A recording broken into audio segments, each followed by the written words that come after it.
তো তোমরা যারা এবছর মাধ্যমিক পরীক্ষা দিচ্ছ তোমাদের জন্য এই ভিডিওটি অত্যন্ত গুরুত্বপূর্ণ। তো আমরা এই ভিডিওতে আলোচনা করব জিওগ্রাফির প্রশ্ন উত্তর নিয়ে। তো তোমাদের কাছে একটাই রিকোয়েস্ট, তোমরা ভিডিওটি না টেনে শেষ পর্যন্ত ধৈর্য সহকারে দেখো। তো কথা না বলে ভিডিওটি শুরু করা যাক। তো দেখো, তোমাদের 6টি বিভাগে প্রশ্ন হবে। বিভাগ কোতে থাকবে তোমাদের এমসিকিউ প্রশ্ন।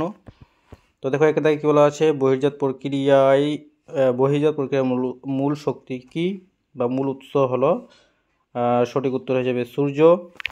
তারপরে প্রশ্ন দেখো, সমুদ্র জলে ভাসমান মহাদেশীয় হিমবাহের প্রান্তভাগ ভেঙে সৃষ্ট বরফ স্তূপ যে নামে পরিচিত, তা হলো সঠিক উত্তর হয়ে যাবে হিমশৈল। দিনের যে সময়ে স্থলবায়ু প্রবাহিত হয় তা হলো সঠিক উত্তর হয়ে যাবে খ সন্ধ্যায়। চারের দাগে দেখো, ঋতু পরিবর্তন দেখা যায় না নিম্নলিখিত যে জলবায়ুতে, তো সঠিক উত্তর হয়ে যাবে কি গ নিরক্ষীয়। তারপরে 5এর দাগে একটি শীতল সমুদ্র স্রোতের উদাহরণ হলো, সঠিক উত্তর হয়ে যাবে গ পশ্চিম অস্ট্রেলীয় স্রোত। 6এর দাগে মরাকটালে পৃথিবীর সাপেক্ষে চাঁদ ও সূর্যের কৌণিক অবস্থান হয়, সঠিক উত্তর হয়ে যাবে কি গ 90 ডিগ্রি। তারপরে জলাশয় মজে গিয়ে ভরাট হওয়ার প্রক্রিয়াকে বলা হয়, সঠিক উত্তর খ ইউট্রোফিকেশন। 8এর দাগে যে সালে ভারতের রাজ্য পুনর্গঠন পরিষদের সুপারিশ প্রথম কার্যকরী হয়, সঠিক উত্তর হবে ঘ 1956। তারপরে ভারতের দীর্ঘতম নদীভাত গড়ে উঠেছে যে নদীর উপর, সেটি হলো খ মহানদী। তারপরে নিম্নলিখিত যে বিষয়কে প্রাকৃতিক স্পঞ্জ রূপে চিহ্নিত করা হয়, সঠিক উত্তর হয়ে যাবে গ বনভূমি। এরপরে দেখো, নিম্নলিখিত যে স্থানে ভারতের কেন্দ্রীয় ধান গবেষণাগার কেন্দ্রটি অবস্থিত, সঠিক উত্তর ক কটক। তারপরে দেখো, নিম্নলিখিত যে শিল্পকে শিকড় আলগা শিল্প বলা হয়, তা হলো সঠিক উত্তর খ কার্পাস বস্ত্রবয়ন শিল্প। তারপরে বর্তমান ভারতের বৃহত্তম মহানগর, সঠিক উত্তর হয়ে যাবে কি গ মুম্বাই। তারপরে ভূবৈচিত্র্য সূচক মানচিত্রে নিত্যবহ নদী যে রং দিয়ে প্রদর্শিত হয়, তা হলো সঠিক উত্তর হয়ে যাবে নীল। এবার দেখো, বিভাগ খতে প্রথমে তোমাদের থাকবে শুদ্ধ অশুদ্ধ, 60টি প্রশ্ন থাকবে, 6টি প্রশ্নের উত্তর করতে হবে। 6 নম্বর প্রথম প্রশ্ন, হিমবাহ ও বরফ ঢাকা পর্বতগাত্রের মধ্যে গভীর ফাটলকে বাকস্রুণ বলে, তো এটা শুদ্ধ। লানিনা বছরে ভারতে খরা দেখা যায়, এটা অশুদ্ধ। উষ্ণ সমুদ্র স্রোতের সাথে হিমশৈল থাকে, এটাও অশুদ্ধ। শিলং পিক হিমালয় মালভূমির সর্বোচ্চ শৃঙ্গ, তো এটা শুদ্ধ। গাঙ্গেয় সমভূমির নবীন পলিগঠিত অঞ্চলকে ভুর বলে, এটা অশুদ্ধ। কান্ডালা ভারতের একমাত্র শুল্কমুক্ত বন্দর, এটা শুদ্ধ।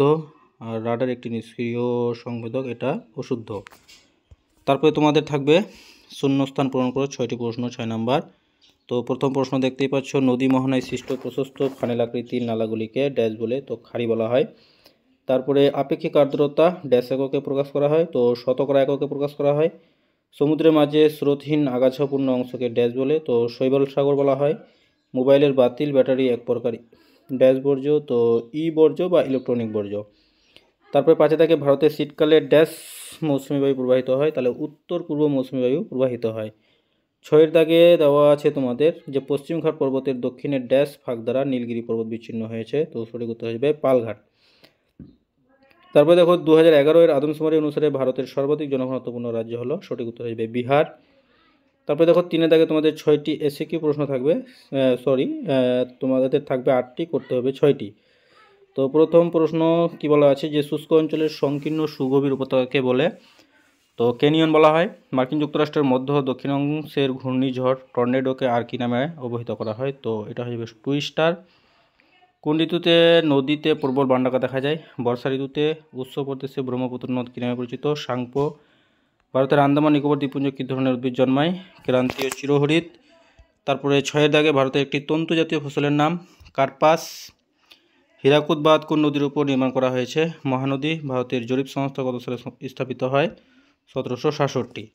তারপরে দেখো, স্তম্ভ মিলাও ডান দিক বাম দিক। কল্যাণ সনে একটা কি উন্নত গমবীজ, ঘুষুরি প্রথম কাপড়ের কল, জামশেদপুর কি গভীর উৎপাদন শহর বা ইস্পাত নগরী, তুতিকোরিন হলো গভীর সমুদ্র বন্দর। বিভাগ হতে থাকবে তোমাদের 2 মার্কের প্রশ্ন। তো এই প্রশ্নগুলো তোমরা ভিডিওটি পজ করে দেখে নাও, এখানকার প্রত্যেকটি প্রশ্ন অত্যন্ত গুরুত্বপূর্ণ। আর বিভাগ হতে থাকবে তোমাদের 3 মার্কের প্রশ্ন, বিভাগ হতে থাকবে তোমাদের 3 মার্কের প্রশ্ন। হ্যাঁ, তো 3 মার্কের জন্য তোমাদের যে প্রশ্নগুলো দেখতে হবে, তো প্রথমত থেকে 3 মার্কের প্রশ্নগুলো তোমাদের যেগুলো দেখে যাবে অন স্ক্রিন তোমরা দেখতেই পাচ্ছ, এই প্রশ্নগুলো তোমরা ভিডিওটি পজ করে দেখে নাও। তো প্রথমত থেকে এগুলো হলো তোমাদের 3 মার্কের প্রশ্ন। তো এর বাইরে কিন্তু একটা প্রশ্ন আসবে না, এর মধ্যেই তোমরা কমন পাবে, এইটুকু তোমরা আশা রাখো। যদি তোমাদের বিশ্বাস না হয়, এর আগে আমি ইতিহাসের 4 মার্কের যে প্রশ্নটা আপলোড করেছি তোমরা দেখো, ওখান থেকে কিন্তু পুরো সব প্রশ্ন কিন্তু কমন পড়েছে। তো এই প্রশ্নগুলো তোমরা ভিডিওটি পজ করে করে দেখে নাও, প্রত্যেকটা প্রশ্ন গুরুত্বপূর্ণ। তো ষষ্ঠ অধ্যায় থেকে দেখো যেগুলো প্রশ্ন তোমাদের পড়তে হবে। এরপরে দেখো তোমাদের 5 মার্কের জন্য যেগুলো প্রশ্ন দেখে যাবে। তো 5 মার্কের জন্য যে প্রশ্নগুলো তোমাদের দেখে যেতে হবে তোমরা অন স্ক্রিন দেখতেই পাচ্ছ। তো এই প্রশ্নগুলো কিন্তু অত্যন্ত গুরুত্বপূর্ণ 5 মার্কের জন্য, ঠিক আছে। তো দ্বিতীয় অধ্যায় থেকে দেখো, দ্বিতীয় অধ্যায় থেকে তোমরা একটি প্রশ্ন দেখে যাও, গ্যারেন্টি কমন পাবে। তার মধ্যে প্রথম 3টি প্রশ্ন অত্যন্ত গুরুত্বপূর্ণ। তৃতীয় অধ্যায় থেকে তোমরা এই দুটির মধ্যে একটি 100% কমন পাবে। তারপরে দেখো এই যে প্রথম 3টা প্রশ্ন, এই 3টাই তোমরা কমন পাবে, 3টার মধ্যে তো 2টা পাবে। এছাড়া আরও তোমরা 2টি প্রশ্ন দেখে রাখবে। তো প্রিয় শিক্ষার্থী বন্ধুরা, এরপরে আমরা ম্যাপ পয়েন্টিংয়ে চলে যাব। তো বিভাগ চতে তোমাদের থাকবে ম্যাপ পয়েন্টিং। তো ম্যাপ পয়েন্টিংয়ের মধ্যে দেখো পিরপিঞ্জাল পর্বত, চিল্কা হ্রদ, পশ্চিম ভারতের একটি বৃষ্টির ছায়া অঞ্চল, পূর্ব ভারতের একটি পলিমৃত্তিকা অঞ্চল, দক্ষিণ ভারতের ম্যানগ্রোভ অরণ্য অঞ্চল, ভারতের কেন্দ্রীয় গম গবেষণাগার, পূর্ব ভারতের একটি রেল ইঞ্জিন নির্মাণ কেন্দ্র, ভারতের গভীরতম বন্দর, পূর্ব উপকূলের একটি মহানগর, আর ক্যাম্পে গৌড়া ইন্টারন্যাশনাল এয়ারপোর্ট।